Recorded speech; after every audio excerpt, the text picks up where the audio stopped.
तो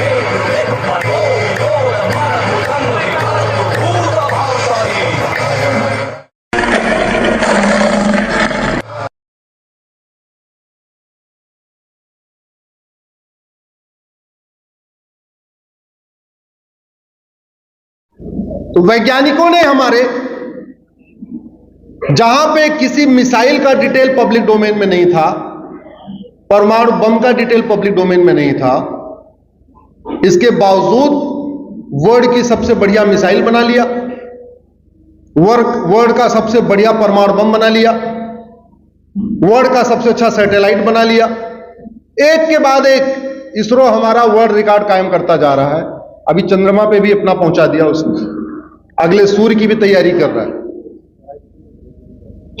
लेकिन यह दुख की बात है कि पिछले 75 साल में एक भी कानून, एक सिंगल हम वर्ल्ड क्लास नहीं बना पाए, एक भी नहीं बनाया। और कानून तो ड्राफ्ट मंत्री बनाते हैं, पेश कर देते हैं, बाद में पार्टियों के हिसाब से विधायक और सांसद उस पर अपना हाँ कर देते हैं, वोट दे देते हैं। लेकिन एक्चुअल में कानून बनाना नौकरशाहों का काम है, जो आईएएस होते हैं, आईपीएस, कानून बनाना इनका काम।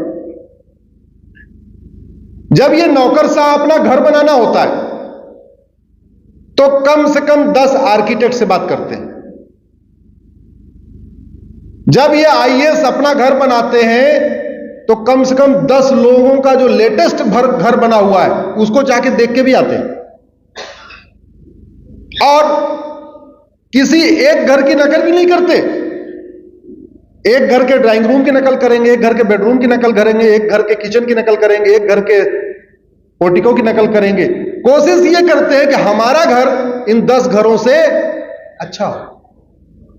लेकिन ये बाबू जब देश के लिए कानून बनाते हैं तो कभी नहीं देखते कि जो कानून हम बनाने जा रहे हैं ऐसा सिमिलर कानून फ्रांस में कैसा है, अमेरिका में क्या चल रहा है, सिंगापुर में क्या चल रहा है, जर्मनी में क्या चल रहा है, देखना चाहिए कि नहीं। तो एक भारत तब बनेगा जब प्रत्येक कानून सभी भारतीयों के लिए, यानी कच्छ से कामरूप और केरल से कश्मीर तक सबके लिए एक होगा। और श्रेष्ठ भारत तब बनेगा जब हमारा प्रत्येक कानून दुनिया का श्रेष्ठतम कानून हो। हमारा एजुकेशन का कानून दुनिया का श्रेष्ठतम हो, हमारा पिनल लॉ दुनिया का श्रेष्ठतम हो, हमारा सिविल लॉ दुनिया का श्रेष्ठतम हो, हमारा टैक्स का कानून दुनिया का सबसे अच्छा हो। जब हमारा प्रत्येक कानून, और 2000 साल पहले पूरी दुनिया के सर्वोत्तम कानून हमारे होते थे। इसलिए चंद्रगुप्त के टाइम में दुनिया की 40% जीडीपी भारत की थी। तक्षशिला यूनिवर्सिटी में पूरे देश, पूरी दुनिया के राजकुमार पढ़ने आते थे। तो हमारी शिक्षा व्यवस्था दुनिया की सर्वोत्तम शिक्षा व्यवस्था थी, इसलिए पूरी दुनिया के राजकुमार और भावी मंत्री वो तक्षशिला नालंदा पढ़ने आते थे। बाकी और जो देश थे जो भारत के थोड़ा बाहर भी थे, उन्होंने तो बाकायदा नियम बना रखा था, हम मंत्री उसको अपॉइंट करेंगे जो तक्षशिला का प्रोडक्ट होगा या नालंदा का होगा। आज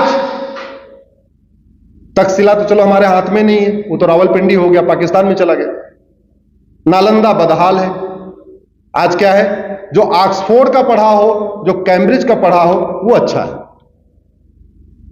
कहां चले गए हम? एक जमाना था कि हमारे सूरवीरों की चर्चा पूरी दुनिया में होती थी। तात्या टोपे जैसे वीर यहां पैदा होते थे, राणा सांगा, राणा प्रताप, पृथ्वीराज चौहान, एक से बढ़कर एक वीर पैदा होते थे। आज ओलंपिक के आप देख लीजिए, भारत कौन से स्थान पर रहता है? सबसे ज्यादा मेडल चाइना ले जाता है, उसके बाद अमेरिका ले जाता है। हम टॉप 10 में भी नहीं होते। क्यों? क्योंकि हम अपनी परंपराओं से बहुत दूर चले गए। हमने अपनी परंपराओं को अच्छा नहीं माना और अपनी गुलामी की मानसिकता इतनी बढ़ गई, इतने ज्यादा मानसिक रूप से गुलाम हो गए कि हर विदेशी चीज अच्छी हो गई, हर भारत की चीज बेकार हो गई। यह गुलामी मानसिकता का परिणाम है।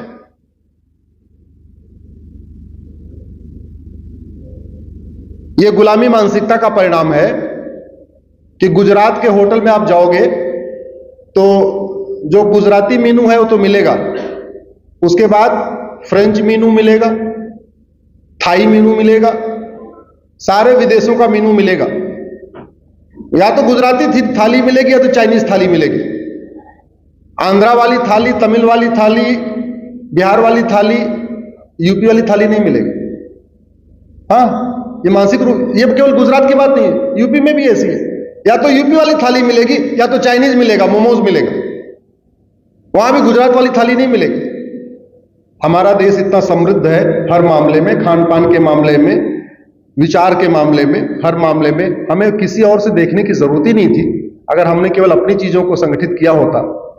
और आज जिन समस्याओं से गुजरात परेशान है, उन समस्याओं से पूरा देश परेशान है।